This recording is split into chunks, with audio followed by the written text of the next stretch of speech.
The Orlando airport at midnight feels like a place between worlds. Most of the lights are dimmed, just a few glowing signs over empty gates. I'm hunched over a stroller, clutching my phone, waiting for my mom's plane to finally land. My mom's flight keeps getting pushed back. Something about storms over Atlanta.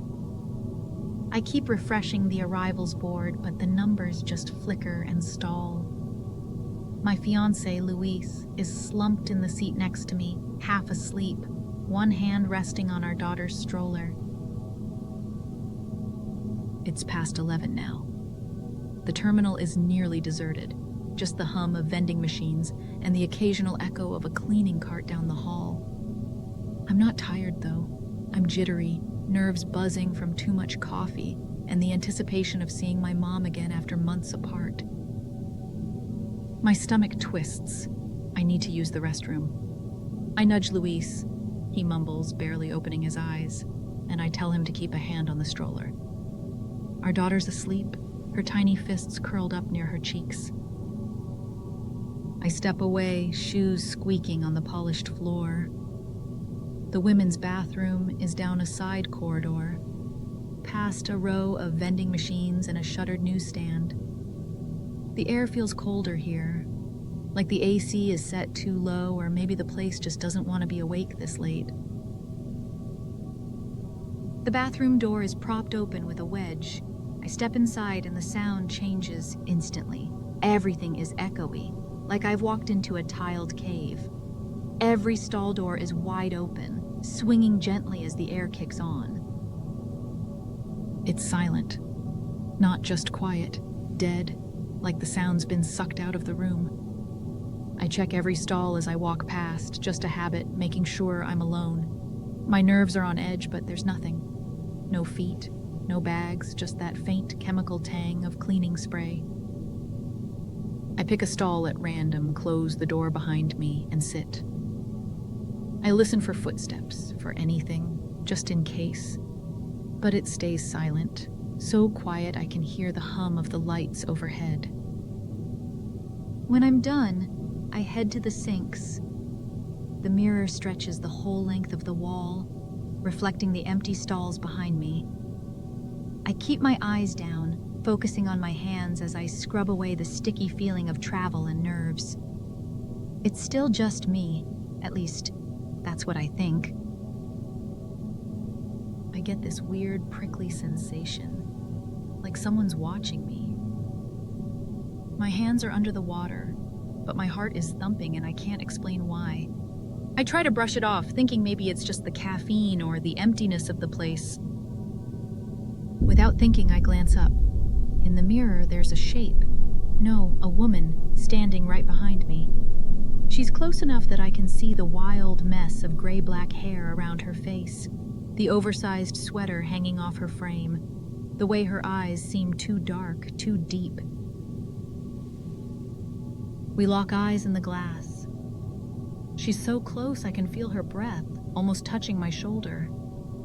My mind blanks. How did she get in here? I never heard the door, never saw her feet under the stalls. I'm frozen, half turned, staring at her in the mirror. Jesus loves you, do you know that? Her voice is rough, almost a whisper, but there's this edge to it, like she's daring me to answer wrong. I just nod, eyes wide, still staring at her through the glass. I can't see her hands, can't see if she's holding anything. My skin crawls. She turns and walks away. I can't see if she actually leaves. The exit is around a corner, out of sight. There's no sound, no footsteps, nothing to prove she was ever real. I stand there for a second, shaking, water still running over my hands. I dry my hands on my jeans, barely breathing. I inch toward the exit, peeking around the corner before stepping out. The corridor is empty. No sign of her. No footsteps, no echo, nothing. Just the hum of the vending machines again. Luis is still there, holding the stroller, rubbing his eyes. I ask him quietly if he saw a woman leave the bathroom. He just shakes his head, confused. He says it's just us, that he hasn't seen anyone for the last 10 minutes. I look around, scanning the empty terminal, but there's no one.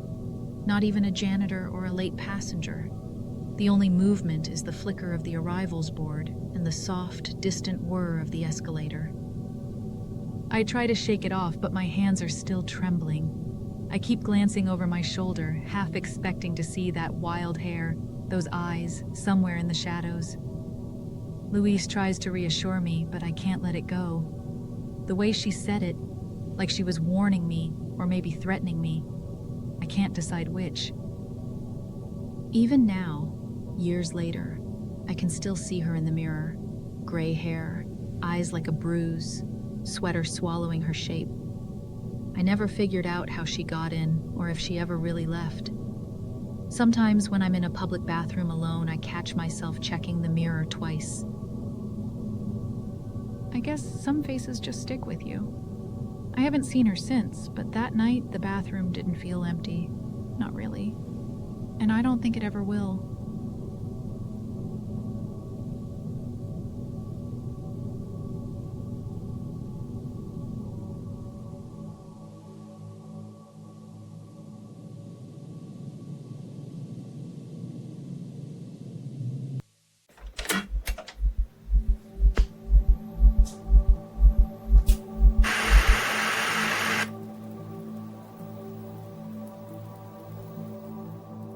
The airport parking lot was nearly empty, just scattered cars under harsh yellow lights. My phone buzzed again, another flight delay. I leaned back in the driver's seat, watching condensation crawl up the windshield.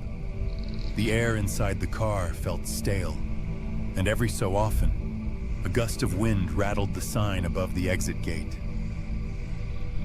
3 hours passed before I finally spotted my friend, his mom, and his little brother shuffling toward the car, bags dragging behind them. They looked as tired as I felt. I helped load their suitcases, trying not to yawn in their faces. The clock on the dash flashed 3:57 a.m. I cracked open a Red Bull and took a long sip, the taste sharp and chemical. My friend's mom fumbled with a crumpled piece of paper, directions scribbled from memory. No GPS, no phone signal, just a vague idea of where their new place was. I tried to hide how nervous that made me. As I pulled out of the lot, a small dark blue car slid in behind us. I barely noticed it at first. Just another late-night driver, I figured. But I caught a glimpse of its headlights in my rear view, trailing at a careful distance. We made a couple of wrong turns. My friend's mom kept second-guessing the directions, and I circled back twice. But each time, that same blue car reappeared behind us. Not close, but never far enough to disappear. I started to feel a tightness in my chest. Maybe it was just a coincidence. But the later it got, the more the city emptied out. No one else on the road except for us and that car. I kept glancing at the mirror, hoping to see it turn off. It never did. We hit a red light. I checked the rear view again. 2 men sat in the blue car. One was broad-shouldered. The other kept rolling his neck, like he was trying to shake out a knot. Their faces were shadowed, but something about the way they sat, too still, too focused, made my skin crawl. We finally turned off the main road, heading into their new neighborhood.